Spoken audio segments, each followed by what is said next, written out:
Assalamualaikum warahmatullahi wabarakatuh. Perkenalkan, nama saya Paudin Nasrullah dengan NIM 212101004, program studi Pendidikan Bahasa dan Sastra Indonesia, Fakultas Pendidikan Bahasa dari kampus IKIP Siliwangi. Pada video kali ini merupakan tugas ujian akhir semester mata kuliah Pendidikan Kewarganegaraan dengan dosen pengampu Bapak Pian Nugraha, SPD.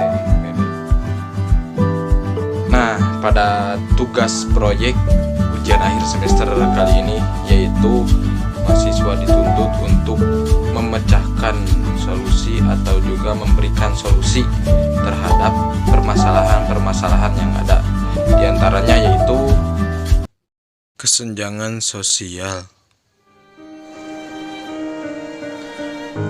Kesenjangan sosial dilihat dari segi ekonomi antara masyarakat kaya dan miskin, pejabat dan rakyat biasa. Faktor utama penyebab kesenjangan sosial karena kurangnya lapangan kerja sampai kemiskinan. Kesenjangan sosial masuk dalam masalah sosial yang berdampak pada konflik. Kesenjangan sosial ini seringkali berkaitan dengan adanya suatu bentuk perbedaan yang nyata dan mudah dilihat dalam segi keuangan masyarakat, yang meliputi nilai kekayaan harta, kesenjangan ekonomi sosial yang hadir di masyarakat. Ini bisa dilihat dengan mudah dari adanya peluang serta manfaat yang tidak sama dalam posisi sosial yang berbeda di dalam masyarakat.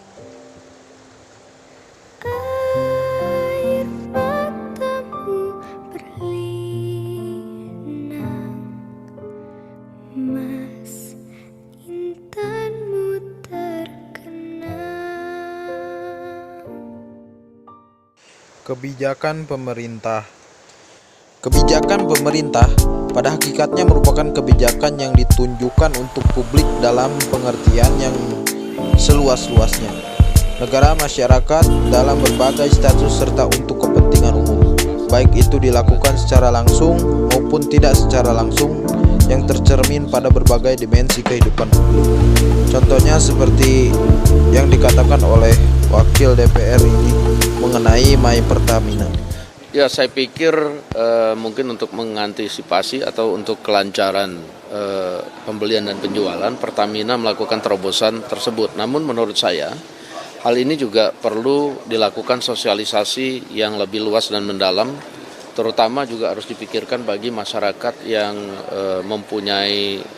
belum punya telepon atau handphonenya masih yang belum bisa seperti Android atau iPhone begitu, yang bisa mengunduh aplikasi.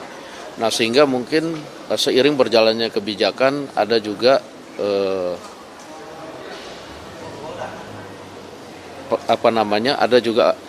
perlakuan yang berbeda terhadap yang belum mempunyai telepon yang bisa kemudian mengunduh aplikasi. Demikian.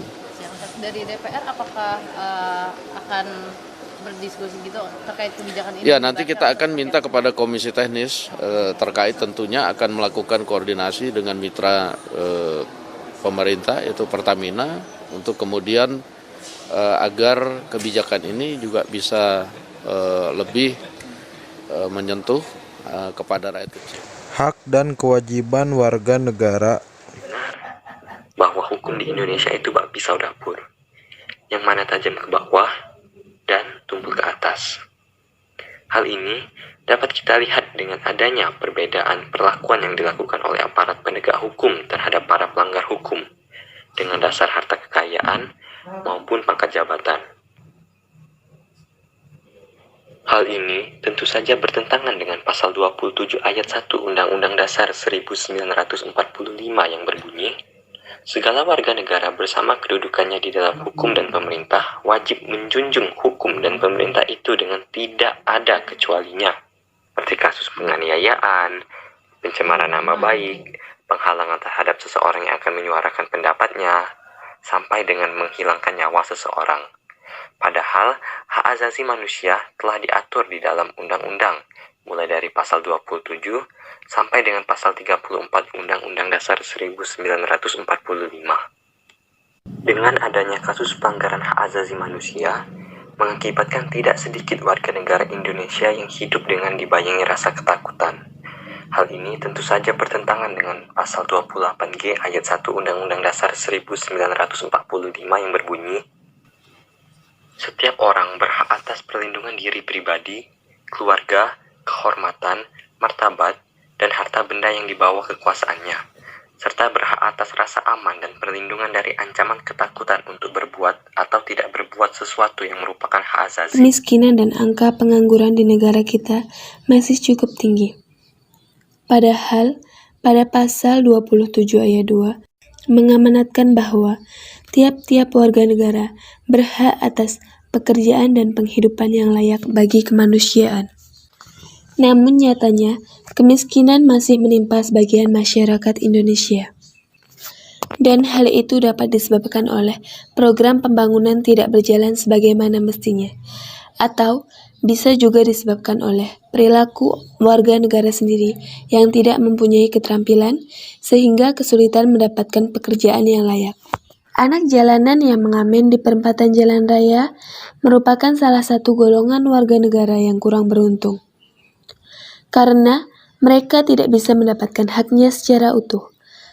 Kondisi yang mereka alami salah satunya disebabkan oleh terjadinya pelanggaran terhadap hak mereka untuk mendapatkan pendidikan, sehingga mereka menjadi putus sekolah, dan akibatnya mereka menjadi anak jalanan.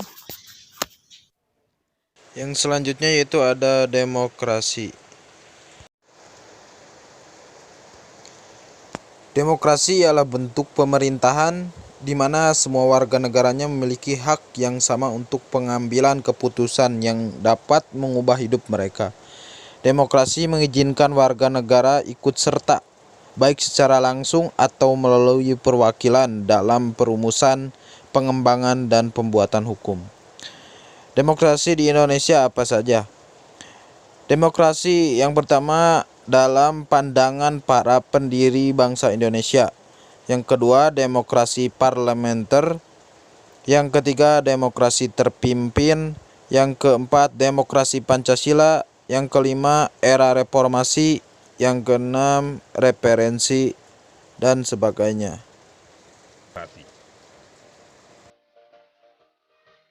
Di masa Soekarno, demokrasi Indonesia dikenal sebagai demokrasi terpimpin.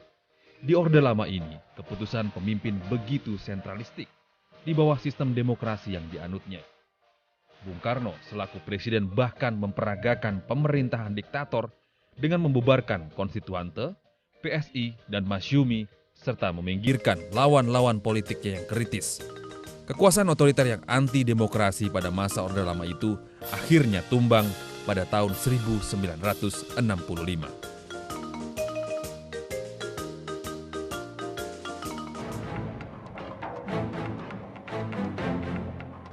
Beralih ke masa Soeharto berkuasa dan dikenal dengan nama Orde Baru. Di bawah kepemimpinan Soeharto, demokrasi dihias atas nama kepentingan kelompok. Demokrasi di era ini dikenal dengan nama demokrasi Pancasila. Sekilas mungkin terlihat serupa dengan demokrasi terpimpin. Akan tetapi, di era demokrasi Pancasila ini, demokrasi seolah dipaksakan. Kebebasan berekspresi pun dibungkam tanpa ampun.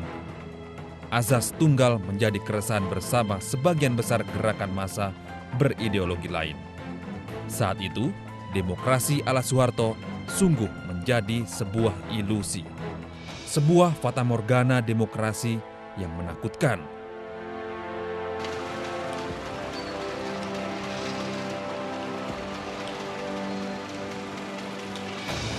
Paradoks demokrasi ini pada akhirnya juga runtuh pada tanggal 21 Mei 1998.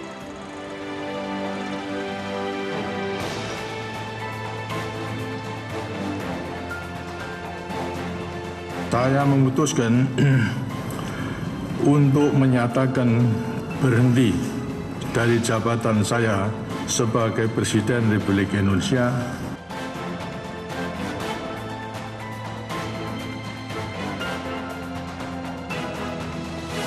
Orba digulingkan, demokrasi konstitusional menjadi jawaban pasca reformasi. Sayangnya, Di era kebebasan ini, demokrasi yang diusungnya justru hanya bisa berujung pada semangat egosentris, kebrutalan opini, semangat saling menguasai. Semua orang semakin banyak bertingkah. Partai politik tumbuh subur bak jamur. Ratusan orang menghendaki dirinya menjadi pemimpin.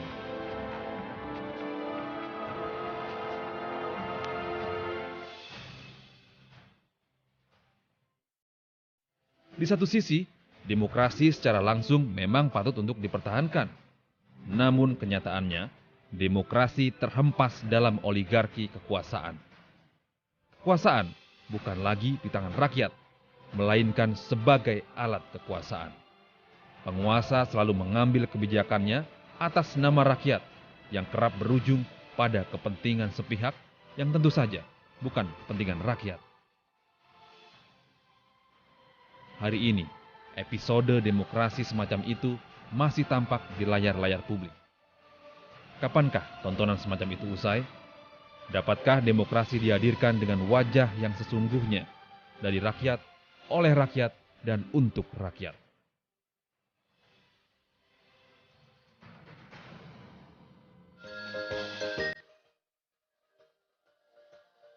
Semoga saja di umur Republik yang ke-71 ini, kehidupan demokrasi Indonesia semakin matang dan tentu saja rakyat pemilik kuasa sesungguhnya.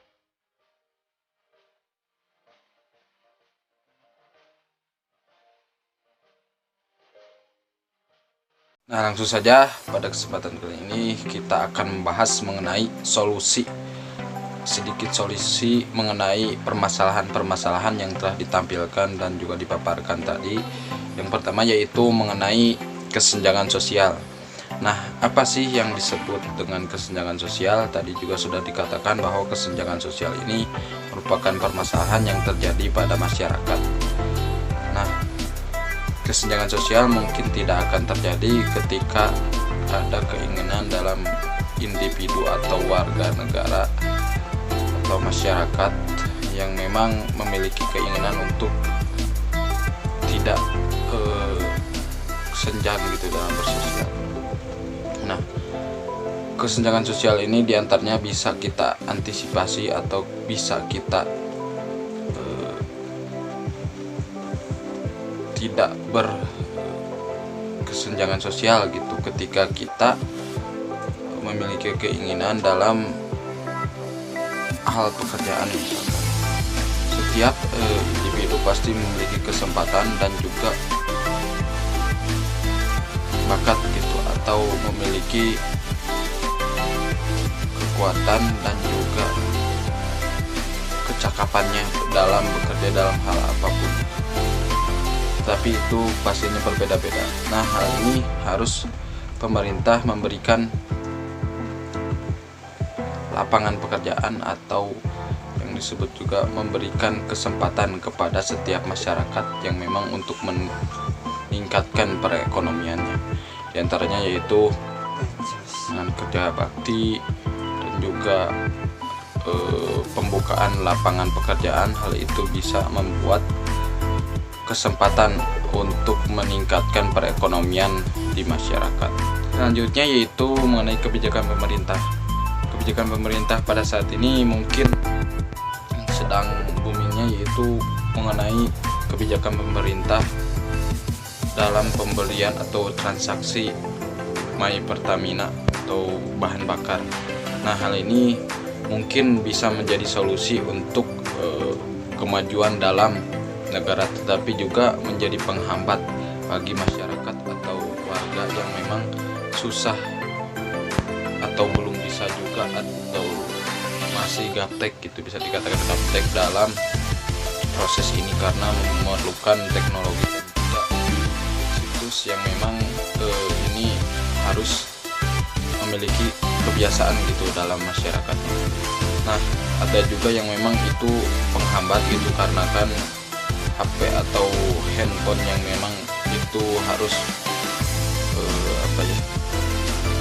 harus memadai atau harus mendukung untuk kebijakan pemerintah tersebut. Terus yang selanjutnya yaitu mengenai hak dan kewajiban warga negara. Hak kewajiban warga negara Indonesia khususnya yaitu tentunya kita harus mengikuti atau peraturan-peraturan yang memang diatur oleh negara dan juga diberikan atau kebijakan oleh negara. Salah satunya tadi juga kita harus mengikuti atau hak kewajiban kita yaitu harus mengikuti peraturan-peraturan yang ada di Indonesia ini. Nah, hak kita sebagai warga negara tentunya memiliki hak atas kebebasan dan juga memiliki hak untuk keamanan gitu bagi sebagai rakyat Indonesia. Nah, dan yang terakhir yaitu ada juga mengenai demokrasi. Demokrasi ini tentunya sudah lama ya diterapkan di negara kita yaitu negara Indonesia. Nah, demokrasi ini tentunya kita memiliki kebebasan dalam memiliki hak suara terhadap pemilihan, misalkan pemilihan kepemimpinan entah itu dari presiden, gubernur, bupati dan sebagainya. Hal itu menjadikan sebuah demokrasi di dalam negara Indonesia ini.